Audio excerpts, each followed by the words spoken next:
very early in the day for Team Secret. Going south, a good rotation we saw could have happened if they chose to stay neck and neck with Team Falcons. They would have been eliminated. They are still alive and actually thriving as far as I'm concerned. They've had a wonderful day.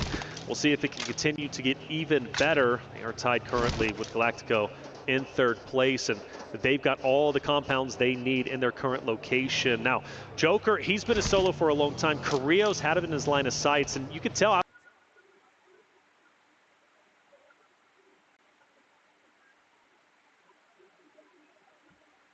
Alpha 7 gets a little bit spooked because they were trying to push up onto the compound of 4 Thrives. Granted, that would have been a risky push, but what kept them in check was Joker from E Arena, who continues to be a thorn in the side of Alpha 7.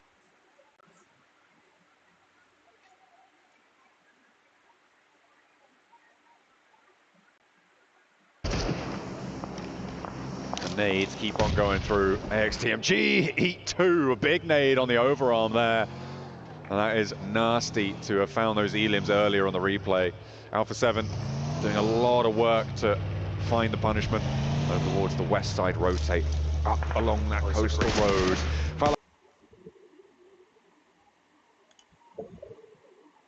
With the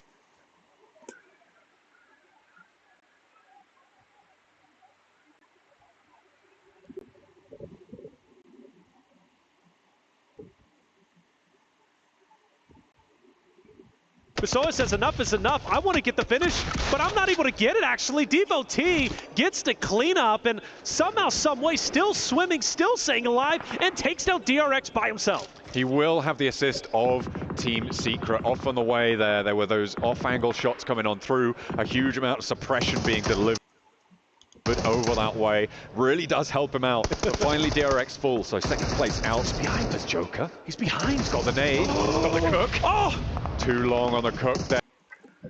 And now the nade position's given away. He doesn't have another one. He's got a Molotov, but will need the spray downs as Team Secret finally start to eat lead. They don't look at him. Joker could take down the entirety of the Alpha 7 roster. It would be so hard to do. But if Joker gets active, if he can push up with Revo down, Joker, like I said, the thorn in the side of Alpha 7. We've been setting it up, but can he get it? He's gonna take down one. Now you gotta focus on the 2. It's gonna be over to your right side. He's gonna reposition. Not a lot of health, but still for Alpha 7 takes down, I believe, one member. They'll recover, but for 4 Thrives, they smell blood in the water and they're going for it. The Sharks are out here, but 4 Thrives have a hell of a time.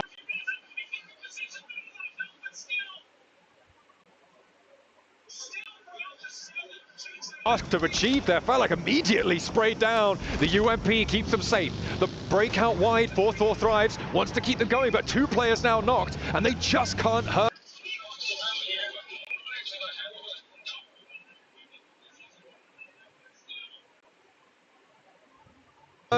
The distance here with just Noki left remaining. He's tumbling down the cliffside as Alpha 7 get back to their feet. They lost Revo to that off-angle spray down, and that is a big blow to be dealt, but they've still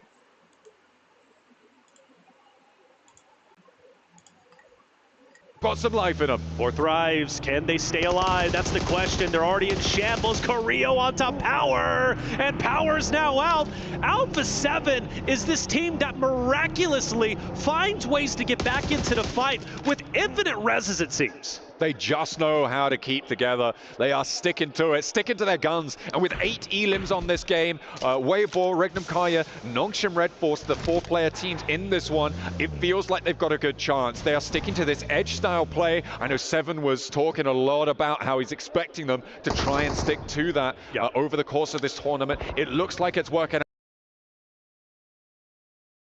Expecting them to try and stick to that over the course of this tournament. It looks like it's working out for them here on Miramar. All right, so Alpha 7 have effectively won the Hilltop. Yes, I can't believe you still got them one solo from AXTMG in the water. I don't know how much of an impact he's going to have, but at least against DRX, he was the Grim Reaper and took them down. 4 Thrives currently in first place, but with only a solo remaining, he's most likely not going to be able to do much. So this gives the opportunity for a lot of the teams who are towards the bottom end of the standings now to finish strong and potentially break into top 8. What they'll be looking for here. On the north side, I'm looking at Weibo trying to get, again, another consistent game, get those points earnings going. Obviously starting the day a little bit weak, but that second place in the last match may be looking to convert into a first place here. On that northern side, they are fairly alone, fairly isolated, as the final player from AXTFG gets spotted, and Mafioso won't let that one go. Rest in peace, man. He lived a long time, did his absolute best. It was fun watching him do his best, Michael Phelps out there. But tell you what, for DRX again, taking him out, that's tough. Team Secret still alive, by the way. They haven't done much, which I'm quite surprised with, and they've been now currently gatekeeped by Hora, who I do not believe is going to allow Team Secret to rotate out. So I believe Hora going to take them down relatively shortly. I think Team Secret is going to be out. And Hora then has a pretty good amount of real estate on this left side of the stage. What? That was from Alpha 7. Huh? What? That's the all the way on the other side of the circle there. Yeah, what the heck? Towards Weibo. Unlikely that this gets flushed out, but Weibo, they're going to be slowed down by this. The circle has moved away from them, and Alpha 7 are a lot closer to it, so a really big pickup here. The Mini 14 for Mafioso is doing bits. So you got levels to this, right? You got Team Secret who's being gatekept by Hora. You got that Hora who has, really Alpha 7 has infinite line of sights and is also looking down. For Team Secret, good on them. They actually make an attempt, and No Fear is dropped low, going closer and closer to the edge of zone to try and commit for an off angle. I don't know if this was intentional. Maybe he fell down, but Jaiki wants to take it to him, and well, No Fear's wisely going to go ahead and back away, but that would have been really awkward. And for Weibo, they're setting up for an off angle themselves. They found that res. They are back as 4, not taking off angle shots. They want to sweep through, control this roadside. I don't expect them to crash down here. I don't think that they want to. What they want is to pick up the pieces of this fight, find these third-party fights, find those elims and try and steal them away. Mafioso spotted by Order in the meantime, but they've got to fight in their own town to deal with. No Fear still just going for it with the shotgun, despite being on fire. Will not quite connect on it and will get flushed away. Order getting picked apart in the meantime, but Frankie goes down, leaving one player for Team Secret. Regnum Kaya and Nongshim Red Force in the meantime on the east side. They're also in a fight, and utilities starting to come down from, I believe, somebody else off in the distance. Silas, who has so much to gain and earn from PMWC right before your eyes, taking on the entirety of the world up ahead, but the shots aren't hitting. He's fully exposed, and all it takes for Benny to just swing to the right-hand side to take him down. A nade potentially that opened up the door to take down Silas. It's thrown. Swing left, my boy. Take him down. Fully commit to it. Don't let him get the reses, but Alpha 7 up top are going to take everybody out anyways. He has to stick to this monster truck right now. It's a slow-moving castle for him, right? As it stands, it just keeps rolling. It keeps him safe as Regnum Kaya fall before him. Benny now can just chill behind this one. I wonder if Alpha 7 expect there to still be a player behind this monster truck. We'll have to wait and see if they've got that scouting info. But now we're down to 4 teams alive. Benny's still going, and he's going towards the circle. He actually is. This is incredible. He's happy with this. Continues to squat down. Look, hey, you see it all, PMWC, and we've seen already quite a bit climbing towers, using your portable castle as you called it, right? Going forward into zone. But for Alpha 7, you know they are punishing, and they are looking to punish Benny.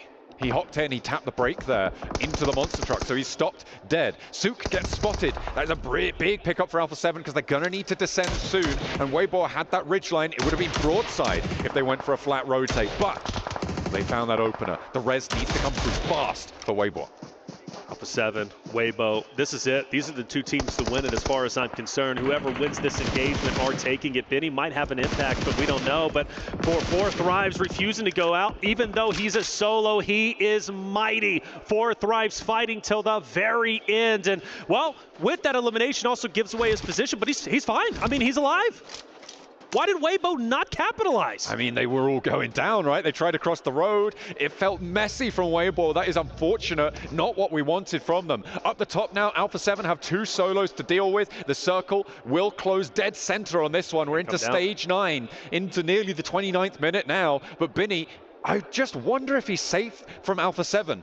Not because of his position, but because of the knowledge that they have or don't have. It's weird for him, right? Because you got 2 solos, and well, now we're traveling. Look at it, Naki's out. 4 Thrives, he says, man, I got to dip a little bit. But there is still a world Alpha 7 doesn't win this if things get weird, and Benny is holding on tight to what he's got. And does Alpha 7 know Benny has left this monster truck? This is the thing. I don't think they do. The two-player crash that they just did felt like they were rolling onto a solo. They'll know it's two solos alive. They'll know where Noki is from the gunfight. It felt like Carrillo and Squash thought that he was in that ditch amongst those vehicles. He was not, and now they're confused. They are, because they're fully focused on 4th Thrive's Noki. Benny, they have no idea Benny's here. Mafioso. Oh, Carrillo as well looks to be cooking a nade, going straight. No, he throws it over there, but direct Squash ends up throwing a nade over here. The shot's going to ring out, and Benny's going to be exposed. He's going to get taken down. Mafioso finally hits the shot, and now it comes down to a 3v1. Noki with a chance here for 4 Thrives, but it is a slim one as Alpha 7 look to try and maintain their title towards the top spot. It's a battle for first place, but he's found Mafioso. He's got the flush. Carrillo as well. Noki, no! How can you do it to him? They want that first place, well, you're gonna have to prize it from his cold, dead hands. Squash with a chance now, and he's able to close it down. Finally finds it, but my God, what a run they gave him. Oh my gosh, and you could see the relief on Squash Boo's face. Squash, the new addition to the Alpha 7 roster, such a heavy burden, such a momentous occasion in the left. You can see how relieved they are from a guaranteed win to just really winning by the skin of their teeth. An unbelievable finish, but for 4 Thrives, I mean, they've got to be happy with that result. Such a tremendous performance, but still for Alpha 7, give them their flowers where flowers are due. That is 2 wins out of the 5 games today, matching DRX's performance. A brilliant result for Alpha 7 there. They played edge beautifully from the south side. They controlled the rotations of teams like DRX, who are going to be their chicken dinner tied up places, kissing that PMWC logo as well. Defending champs, beautiful stuff. They controlled Falcons in that game. They controlled AXTMG in that game, and they control 10 placement points onto the tables. We're going to take a quick break. We'll be back with the desk very shortly to set up for the final game today.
Dear PUBG Mobile fans, we are delighted to invite you to the 2025 PUBG Mobile World Cup at the Esports World Cup in Riyadh, KSA.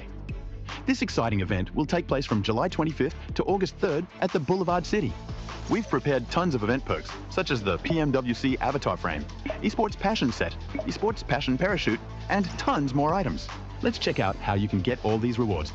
During the tournament, go to the Pandora event page via Lobby, Event Center, Esports to join the event.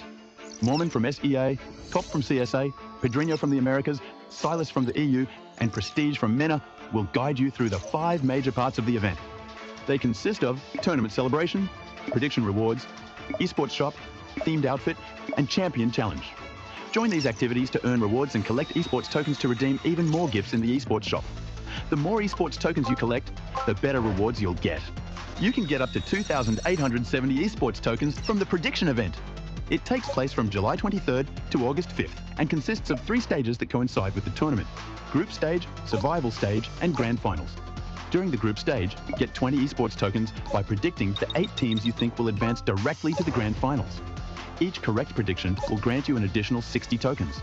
Make a total of 3, 6, and 8 correct predictions to get 300, 680, and 720 tokens, respectively. You'll get another chance during the survival stage to guess the other 8 teams that will make it to the grand finals. The rewards are the same as the group stage. During the grand finals, you must try and predict the ultimate champion. Just predicting will grant 30 tokens, and a correct prediction will grant 400 tokens. If you're unsure about your predictions, you can let your friends' predictions guide you. Find someone reliable, copy their predictions, and wait to be rewarded. The 3 prediction rounds take place on July 27th, July 30th, and August 3rd at 10:45 UTC 0. Rewards are issued the second day after each stage ends at 4 AM UTC 0. You'll receive esports tokens based on your prediction results. Note, esports tokens don't expire and can be used in future esports events. Who do you think will be the ultimate champion? Join the 2025 PMWC event and share your predictions. Invite your friends to join the predictions and watch the tournament unfold.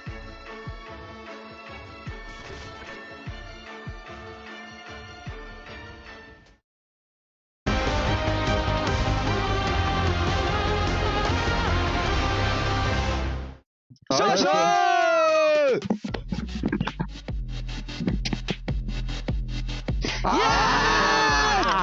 Nice.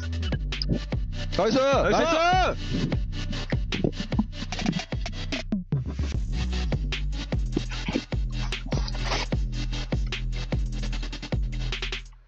Well, we didn't get the Alpha 7 one, the reaction of the 2 wins that they have had today. But if we did end up getting it, it would sound something like this. Do Brasil! What were you going to say? Mafiosi, go, go, go! He's popping off those games. So He has been popping off. He's popping off with the Mini 14. hell yeah! You like It was it? very high pitch wise. Hell yeah! That just came out of nowhere, so that was weird. But a team that, I mean, a lot of question marks were being questioned for Alpha 7. People were saying, okay, is this team going to be able to pop off? Is this team going to be able to maybe defend the championship? Are they even going to make it to the grand finals via group stage? I feel like they're shutting a lot of people up right now. Well, they're certainly beating they play slow in the first day. For sure. They're beating those allegations 100%. That is really something that's really improved from them. Yeah. I love to see that. But I love that they're a team that once they know they've got a good thing going, they just go for it 110%. They knew that up there on top of that hill, they had the perfect opportunity for a 30-point game. Didn't quite happen, but they got there very close. Would you say they go for it with 19 eliminations? Could have been. Yes, it could have been 20. I mean, It's just very satisfying to have a 20 elimination chicken. Well, you really wanted it to be 20 max. I think I ended up saying I think they're going to be just 1 short because of what Weibo was doing there. But for Weibo Gaming, good back-to-back games here as well. Yeah, finally. Finally. Yeah. Because sure, they got themselves still a good angle earlier on the last angle of the day.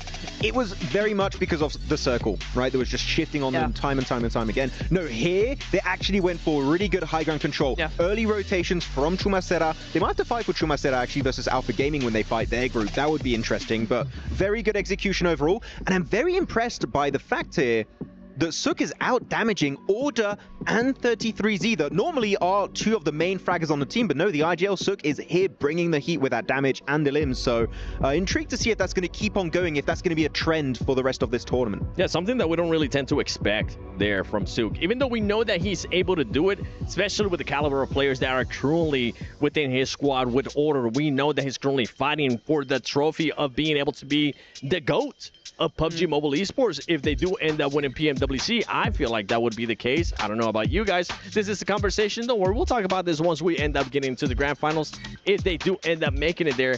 But some of the other teams that you guys were talking about too for Esports Max. They played Valle del Mar exceptionally well. Yeah. They understood no one's going to really come from the backside onto our position. They almost had team secret. I think you want to talk about later on here, Nep, but they understood we need to start thinking about how we're going to leave the city. So guess what? We're going to send all of the players to the eastern side of the road, making sure that we can have an easy access to the circle and get a really good entry point off the back of that. So I really appreciate how Horror played it this match. Am I seeing over 3.1k damage here from A7 on? Is that one game? This last game. I mean, okay, when you think about it, actually, with the Mini 14, you are going to get a ton of damage because of that zoning capabilities of that weapon, so it makes sense, but they were accurate as hell on those shots. Yeah. And the thing is, too, for this team, for Alpha 7, they were telling me today, Neptura, that I asked them, which one is your favorite map? Which one do you think you're going to end up performing really well on? At first, they were like, Sandhog. And then Rebel was like, no, Erangel. And then at the end, they were like, Miramar 2. I was like, okay, you might as well just add all of them. Say all three. It's just all three. Although I understand why why Miramar might be their favorite map in some cases. Because of the Mini, you can just use it to such an extent. You get a good bit of high ground up there. You get that Mini going, and, you know, we saw the results just there. So very, very good stuff. I love that the Mini is coming back, though. I mean, you and I are big... I mean, we all three are big proponents of the Mini 14. It's so nice to see that coming back into esports. It's really, really nice to see. Yeah, I mean, shotguns are still meta. Yes. They're going to be meta until, the heat death of the universe is still going to be meta, possibly. But it is very good because you're kind of preemptively avoiding fights early on by damaging teams. You're taking care of their helmet, of their vest, of their resources because they've got to heal up, also got to res their teammates. So it's very good if you're just using it to zoning teams away, and in this case, it was very effective for A7. Well, Max, you don't know what's coming up. Nobody knows what's coming up.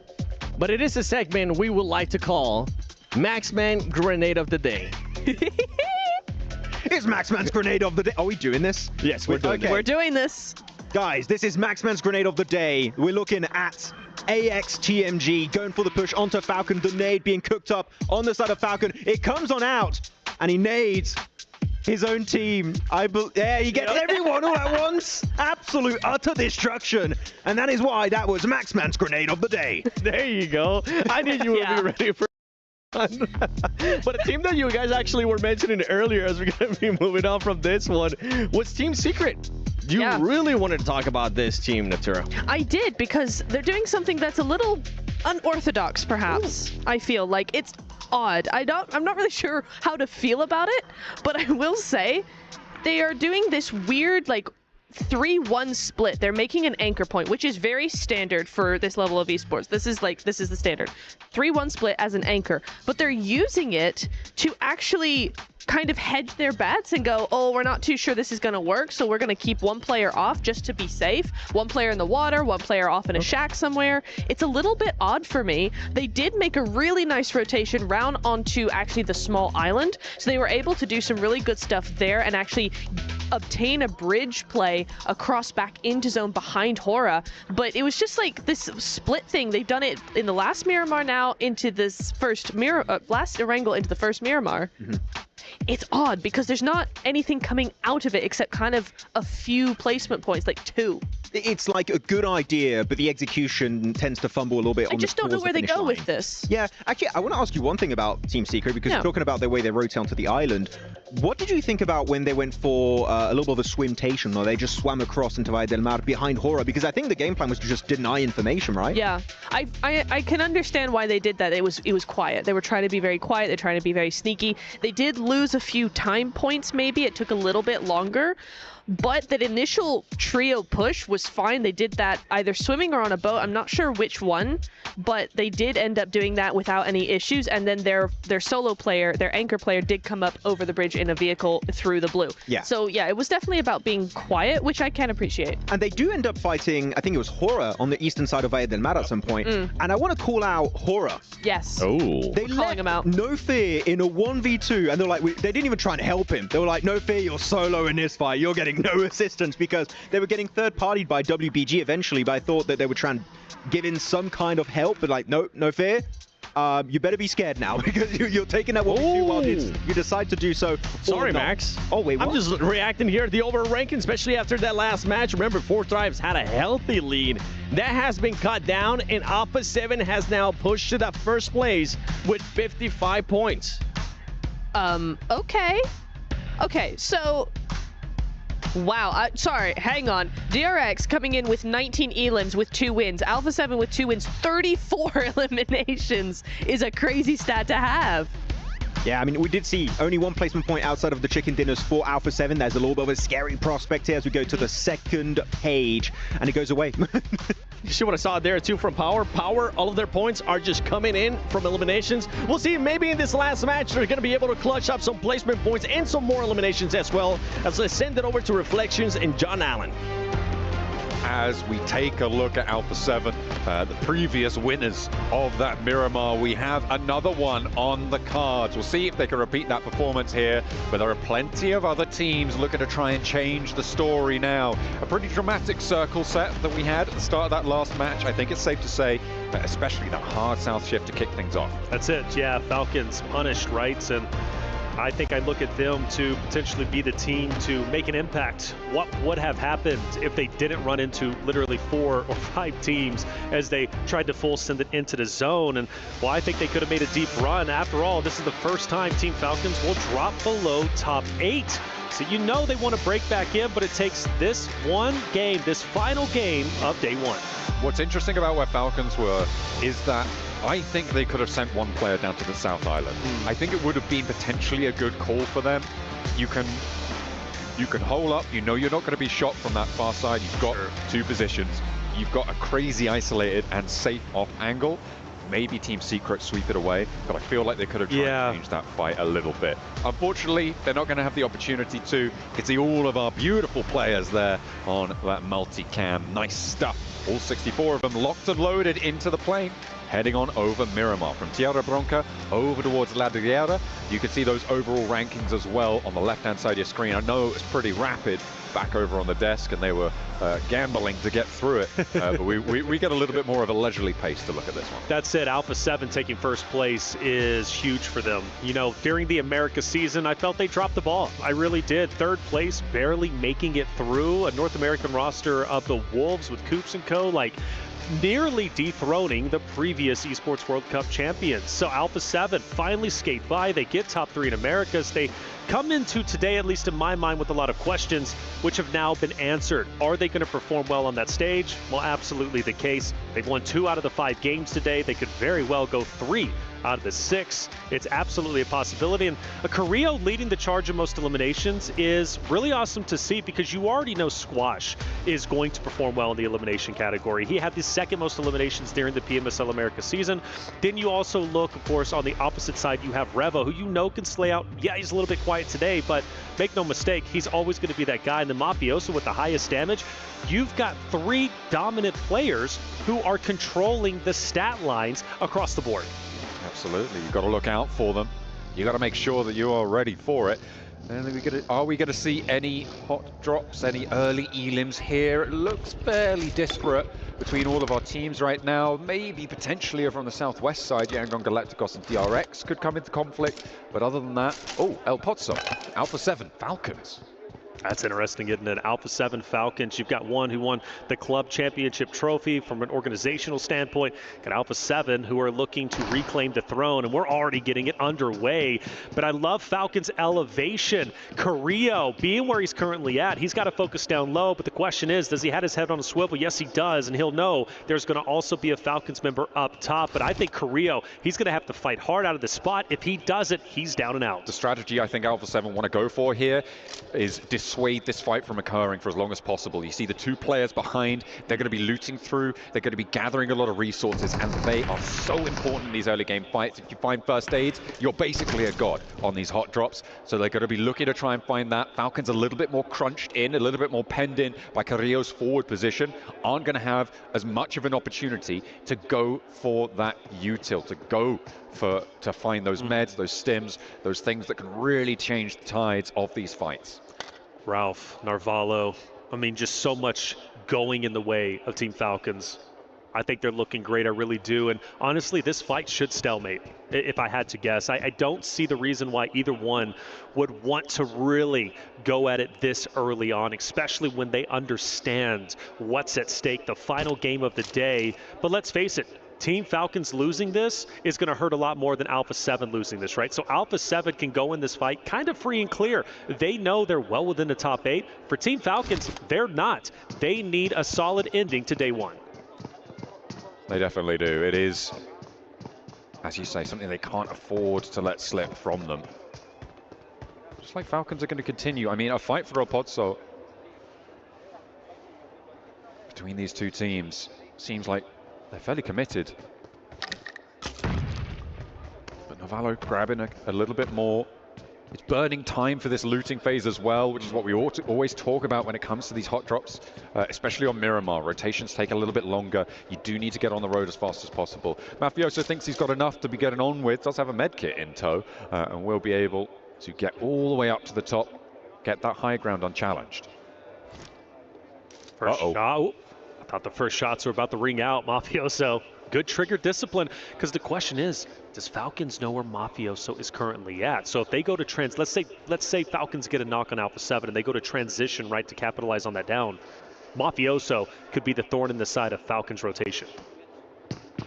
Certainly could. It's oh, hang on a minute. Influence Rage trying to rock up to Team Secret. They say no, thank you.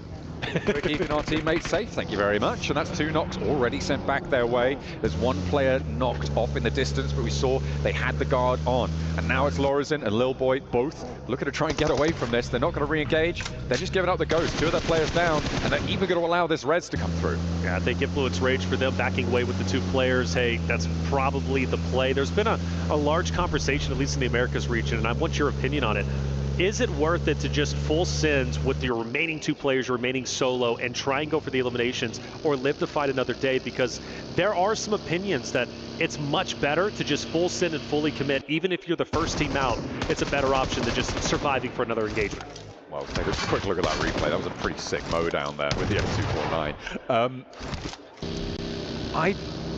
I think certainly you could argue either way. The question is, as it comes to with all decisions, I think in PUBG Mobile, is what is the expected value of a play, which means on average how many points you get for a play like that.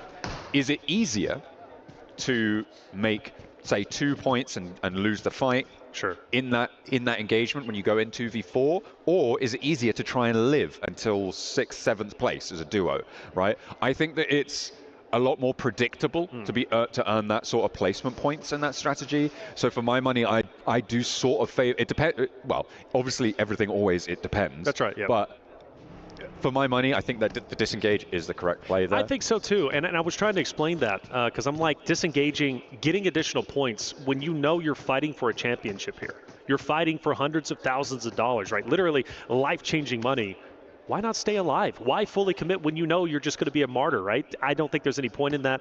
There are times, like you said, it's situational, and that's the beautiful thing about BRs. It's a beautiful thing about PUBG Mobile specifically. Yeah. Every fight is different. Every engagement is different. No map is the same. Yeah, you'll have similar situations, but every single time you drop into Erangel, Sandhawk, Miramar, you can't expect the same result that happened in the previous maps. Absolutely not. I also think that there's several factors that come into play when it comes to the it depends side of the argument.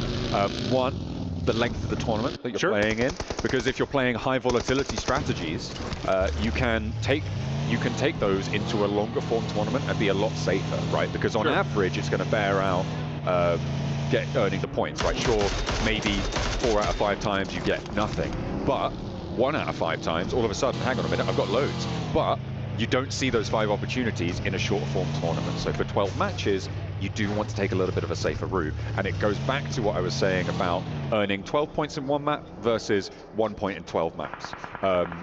It's the same impact on the tables either way. And when you shrink that tournament size set, those lower volatility plays, those more certain plays, become more and more valuable in this specific scenario in terms of points earnings.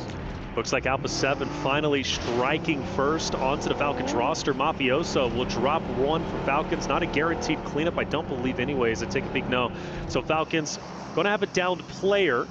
That fight's still going to be extended. You've got a couple of rosters, you know, kind of close, right? Hora could be moving in. Maybe the duo from Influence Rage for the third party. But as the zone starts to shift in just a couple of seconds, We've got to ask ourselves, does Falcon and Alpha 7 finally have to give up the siege? Oh my gosh, okay. Absolutely they do. Okay, we're over to the Chumacera Hills, again a little bit further north than we were last time. This is going to be a mad dash. Right now, there are no players on the south side of Chumacera into those hills that we were witness to the last match. Now, who's going to be able to get there? DRX on a wide swing, currently passing via Demar. It looks like AXTMG... completely got the acronym there. AX TMG going to be heading in to the east edge of Chumacera. So they're not even going to go for those hills down to that side. A lot of teams descending just straight into that urban environment. But I feel like DRX have the right call on this one, heading further south and into those hills. That's exactly what they're going to do. DRX, a team, a shining star really of day one. Yeah, third place currently, but at one point was well within first. And you got to owe that to obviously their winner chicken dinners. Two of them today only matched by Alpha 7. And Fireflux kind of, poking the bear a bit onto Power.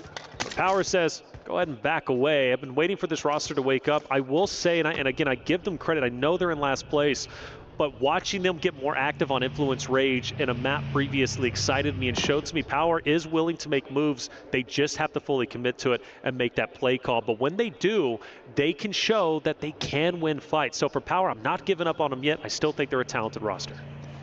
Yeah, absolutely. It is just a question of delivering on that talent, right? And in a lobby like this, it doesn't mean you're not talented if you're not doing well. It just means that you're not up to that standard of the rest of this phenomenal lobby, which, we have seen some pretty excellent players coming on through. Teams are looking to start to break past these boundaries. At the end of this match, it will be 6 matches played, and you're hoping that you're going to be somewhere in that 42 to 48 point boundary to stay up to scratch with that top 8 bubble. At the end of the day, overall, they should be looking in that sort of ballpark. Obviously, 80 points is where that bubble should be, in towards that 8th place at the end of all 3 of our days of games. But getting half of that done in your first day, that's great news. The more you can do, the better. So for Alpha 7, for 4 thrives, they have already managed to pass that metric. You can bet that they'll want more, though. Alpha 7, Falcons, Influence Rage on rotate towards the south, getting to the next stage. Falcons had a down player earlier. Mafioso managed to get a drop, but you notice they are now officially 4 strong. Falcons live to fight yet another day. The blue zone's not going to be too much, and I believe everybody's going to come in relatively unscathed. The question mark I do have, however, Falcons and Hora, because they're relatively close to each other, and Falcons are going to skate just by them. Still not quite fully in conflict here. Hora could potentially divert, so could the Falcons. They haven't fully committed yet. The circle bounces back, so we had a hard southeast shift, but we do go further up north. I mean, this is good for all the teams that sent in towards Chumacera. It helps them out a little bit. For DRX, it looks like they're going to try and rejoin that mass of teams in the center. But that conflict on the west that you spoke about just before their reflections is going to pop off. And at the moment, it looks like Hora are going to be eating dust first. But Redox doesn't look super healthy, will get knocked in turn. Yeah, you got No Fear, who's also down. Jiggle from off in the distance. Falcons look to be winning this in style. Granted, 1 player down, and well, they're not out just yet. In fact, they look like they're trying to dip, which means they're going to be leaving their teammate to bleed on out, which is so unfortunate for Hora. Putting up a wonderful fight, and Falcons are feeling the heat. Sleepy able to spray them down, and actually Hora staying as live as 4, with Novalo getting felled as well by 4 thrives. This is disastrous for the Falcons. They couldn't afford to have a bad game. They weren't able to leave El Pozo uncontested, and they are now flagging horribly. They are not going to be able to earn a lot of points on this map, and it looks like they're going to be ending their day on 22 points. Alpha 7 have taken a knock over towards Carrillo in the meantime, but they are looking a whole hell of a lot healthier. Unfortunately, there's an IQ nade sent over the top. Is it going to connect? Doesn't look like it's going to find that knock, and will be allowed to find the reds for Carrillo. 4 thrives. Oh, they got history, but hey, there's even a third party off in the distance. Things are getting spicy. To be expected on the final map. Teams are fully committing. IQ finishing off Revo. That's going to hurt. Typically the lead slayer for the Alpha 7 roster, but Mafioso also gone. And just like Falcons, Same fate for Alpha 7, it seems, right? Both of those rosters started at a standstill. We thought they were going to explode into an engagement. It doesn't happen. By the time they have to shift all the way down south, well, they run into some issues. Our top rosters, unfortunately, falling a little bit early. And for Alpha 7, time is running out for them to get their last teammate back onto his feet. I just don't think it's going to happen. It's most likely going to be a solo trying to take on the world.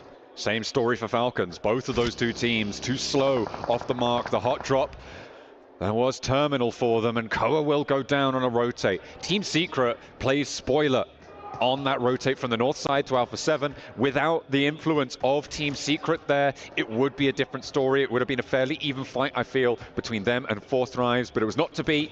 They were too slow off the mark, and the circle continues to push us ever closer to the center here. I'm looking at teams in Chumacera. I'm thinking they're not going to have an easy time of getting out of this one, but these hills hold a lot of nooks and crannies, so potential to play Snake, to play slow, try and survive as long as you can. That's it. Zone shift relatively soon. Vision, not a bad day from them per se.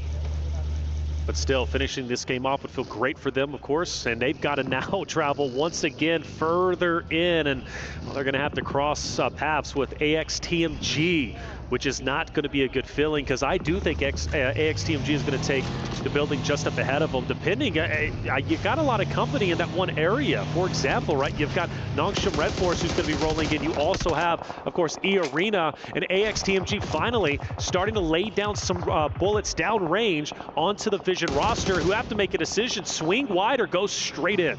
They can't stop off in that building because the blue zone will push them out. Meanwhile, over in Chumacera, Fireflux are trying to go for a mad dash into the middle, and they are heavily punished for it, but not getting knocked just yet. There is the push coming on through as they will crash straight into Yangon Galacticos here. They're not going to get any further than that. Scarface flushed out. Fireflux tried it, but they weren't able to get much more than that single knock onto Smile. All the teams we knew crashed into this area, now forced to fight against each other. And if you're looking at the perspective, of course, the Fireflux, well, they're still taking a bit of damage. And well, they're in shambles with only a duo left. Weibo up ahead. You also have, of course, Nongshim Red Force, who might be crashing in on you. It's going to be a tough one, but you would have to expect that.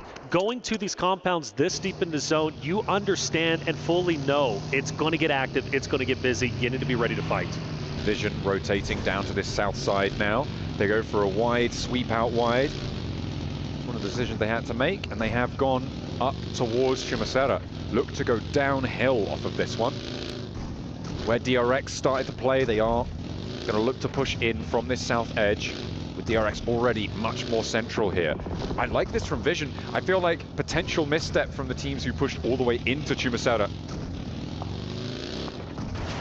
And could be a little bit of an open run for Vision, where it didn't need to be for those teams who will now feel that threat from the south. But I still feel, even with that early pressure from AXTMG, you got to appreciate Vision still staying alive despite them being spread out. I thought it was going to be a lot worse than what it ended up being. Squash, unfortunately, last alive from Alpha 7. We talked about it, and well, he's going to try and survive as long as he can. But for Fourth Thrives, they're looking to put the final nail in the coffin, and IQ is looking straight at Squash. I don't know. Are we starting to set up a bit of a storyline? Fourth Thrives, the boogeyman of Alpha 7? Could be. I mean, these guys came in. They're hugely popular. They've got a lot of support. Now they got the numbers to back it up here on the global stage. It is really good to see. Coming through for the CSA region, having a massive impact there. Looks like they want to have that repeat performance, a real breakout show from this roster from Pakistan. And they're having a great time with it. In the meantime, on the inside, Nongshim Red Force, they're going to find one of the players from Weibo. And Nongshim Red Force, again, same story as Falcons, closing down the day. They want to do so strong, but they've only got 2 players remaining. Sure, they're on the inside glut of teams in Chumacera, but you've got to question their point scoring ceiling in this situation. Yeah, but the tough thing for them is you got E-Arena as well, who's off in the distance, and they're third partying. So there's no safety net. There's no way to feel comfortable, even if you're trying to peek out a window, because well, E-Arena is looking to gun you down. For Team Vision, still scouting, still thinking, how can we get involved? in this next stage? Well, there's your answer, and they got to go forward. Now, for DRX, once again, they have to relocate. When we started off the narrative, DRX was in a great spot, but every single stage shift, they've had to rotate up. And now the job gets even more difficult because you got to go through Weibo. You've got to go through another roster, of course, of Nongshim Red Force, who is now getting third party by E-Arena. Then you have Galactico too. DRX swinging left, maybe swinging wide where Hora is currently positioned. Is that a realistic option, or do they have to go forward straight into the other rosters? It's such a difficult decision. I feel like fighting through these urban environments is always really difficult, especially with the road that's on your screen right now being as bad as a river in terms of getting across this one. There's so many teams in the circle on the far side of it. You have to think, maybe try and go around, right? Maybe try and sweep out wide, take a fight on an off angle, and try and play that west side against Hora, potentially one of the options there. But they've taken a knock, and that is, again, just going to slow DRX down. It's going to make their lives a lot harder towards this next rotational set. But all of those teams in Chumacera should hopefully keep each other busy. Squash, in the meantime, trying to ply his trade, but it looks like IQ has his number. That's right, IQ's been keeping a close eye on him, and is ultimately going to get the elimination. If it wasn't going to be him, it was going to be Naki, who was rotating over to seal the deal. He's still angry that he didn't clutch up that final player in Squash in map number 5. Finally, Vision gets active onto the team of AXTMG. This has been boiling for some time. Vision was just on the outside looking in. XTMG effectively held them back. Vision then went for a bit of a reset, but now it's no longer time to sit onto the sidelines. It's time to push up because this compound is valuable and both teams want it. It's also a chance for Power to third party if they want to try and find that engagement, but E-Arena are just around the corner as well. Power are too split right now to go for this full force, and the fight hasn't really set off right now. Engaging at this stage could just draw Team Vision into that backfill counter. That might be a tough time, but Vision now look to be committed onto the inside of the compound. They've moved 2 players on in, but they have disengaged. The game given away a little bit by an early third party from Power on the north side. Marcelo, he's the one with the off angle. You got to question who's going to be looking his way. And Henry actually looks the opposite, so I think he's going to be the, oh, you know what, he's even going to have a teammate. So this is a decent push as far as I'm concerned. Power, though, you mentioned that third party, they are hinting at it. They want to, but I believe it's going to be Nalif up top from Team Vision who's keeping them back so they don't get too overzealous. But that means he's going to be out of play, and now you got the Vision members who have to try and finish off the remainder of this XTMG roster who has 3 members. So it's going to be a good old-fashioned 3v3. The thing is, the longer this extends, the more opportunity for Power to move up, maybe even another roster to third party. And then at the end of the day, worst case scenario, you both end up cannibalizing each other. And then now you got to fight the rest of the roster with a solo or a duo. But either way, the fight must happen, and the fight continues. The next circle just about to pop, and it will move away from the compound, meaning that this fight doesn't necessarily need to happen now. It could be a disengage, and I feel like that's exactly what Vision may have been looking for there. They might be able to find some exit frags, but they can disengage now. They just needed to keep AXTMG busy. They kept Power busy on the north side, but Marcelo charging in. They're changing their tune once more. Never Alone also breaking out with a bold push to an open wall. Was in a lot of danger there. Could have been nasty. In the meantime, over on the northwest side, IQ from 4 Thrives has been found, and they're now down to 2 players. Yeah. Leaving Ora with the advantage on the numbers. They've moved 3 players forward. You can see No Fear on the back, looking for that backstab. Yeah, it's T24. He's the thorn in the side currently of the roster of Hora. No Fear trying to take him out. Finally, Vision as well as AXTMG start to unfold. Henry is down. Bolt swings wide, takes down yet another member. The cleanups are in, I believe. 1 solo remains. I don't know where that XTMG roster, or excuse me, it's Aaron. He's going to be off in the distance to the south of Vision. The question is, why was he so far away and not helping his roster? Because based off of what I'm seeing, he had a beautiful off angle, but he had 0 effect. I think there just wasn't those sightlines available to him. It's really hard to have that impact against someone who's pushing so fast through those tight corridors. You don't know which window you're looking in towards.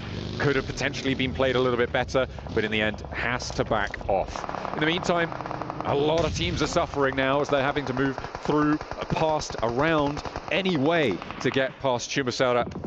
It looks like DRX are going to break out west. They're not going to go through. They're going to float up towards where Horror were. They've given ground a little bit on Horror's side. Hyunbin, Rezabal here, and this high ground position for DRX actually looking pretty tasty. They could potentially strike out all the way along it if they want to. Yeah, they could, and I think it's going to be necessary because fighting this fight against Yangon Galacticus is not going to be easy. They already got one down, like you said, back on the feet, though, for DRX. They're going to be a 4-man unit, but Galacticos is looking straight at them. There is an opportunity, maybe, if a third party comes in onto Galacticos from the likes of Fireflux, maybe Weibo, who's just to the right-hand side of them. But for the meantime, Hora also, T24 going up against Jiggle, who is going to get taken down from the backside. I believe that was a third party from DRX. T24 finds the opportunity, takes a little bit of damage, but gets the finish nonetheless. There it is. And Horror now down to 1 player alive. They had 4 on that angle, but DRX moved up. They got a knock and a flush, I believe. I don't know where all of their players went down, but we just saw that 4 Thrives kept it together towards the top side of those tables. DRX having a big impact here on all of these teams. They've managed to now get ahead of this Chumasara rotation. The flank out to the west, unchallenged anymore by Horror, is huge.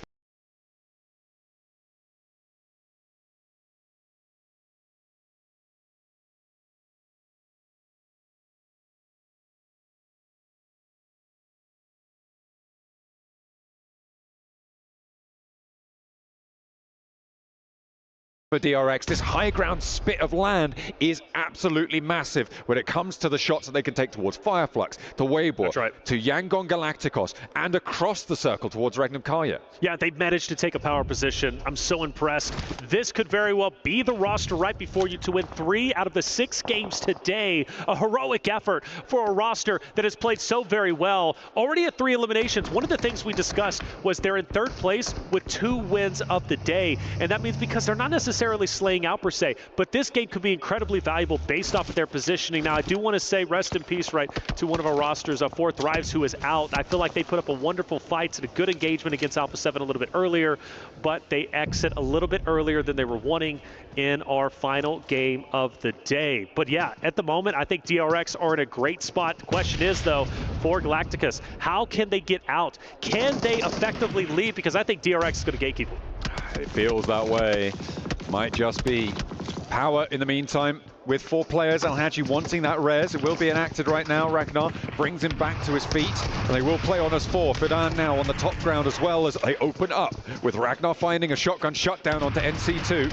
They now have only 2 players to worry about. They have to conclude this fight fairly quickly. You can see the circle now just starts closing. It forces the issue of this fight as Easy can't quite hold his nerve. There is a trade though, and Tony K wants to try and find the points where he can as Fadan looks to shut it down. Easy's out, but now in a 1 versus 3, they look to try and extract themselves, but Tony K has more to say. Will fall as 2 players now remain. Can they get this res in time? I don't think so. I don't know, it's going to be close, but they're going to try it, even picking him up, throwing him potentially in a car. You want to get your man back into the fight. They won the compound that they've been looking at for the longest time. Question is, will they have an effect in the late game? Meanwhile, we focus our attention onto Regnum Karya. Silas, again, so much for him in this tournament, going against Sleepy, who backs away, but the nade takes a little bit. Monkey, I believe, is now gone, and Sleepy, just a narrow bit of health, and this next nade should put him in the grave, and it absolutely will. Beautiful overarm there from Regnum Karya to keep that north side clear. DRX, though, still execution rolling downhill, as they haven't quite managed to find Yangon Galacticos, but nobody else is making their way out of this one either. Fireflux in the distance with just Matcat making his progress, but how long-lived will it be? Already taking damage. That could be from across the way. You've got Team Secret off in the distance, potentially third party, but Romeo is shut down. Hyunbin opens the cannon. DRX are down to 3 players, but they've got such an advantage on this high ground. They absolutely do. Say Cloud Smile. I think this is going to be the ending. You have really nowhere to go, and DRX are all focused on you down below. And this is such a power spot that's been set up a little bit earlier in a future stage. You know, you look at where DRX is currently at in the standings, what they could potentially do in this moment. Yes, they've lost a player, but they're taking down the big dogs. But do they get tunnel vision? Because my only concern is Silas is also in the distance, and there is a chance potentially he's able to third party from where he's currently at.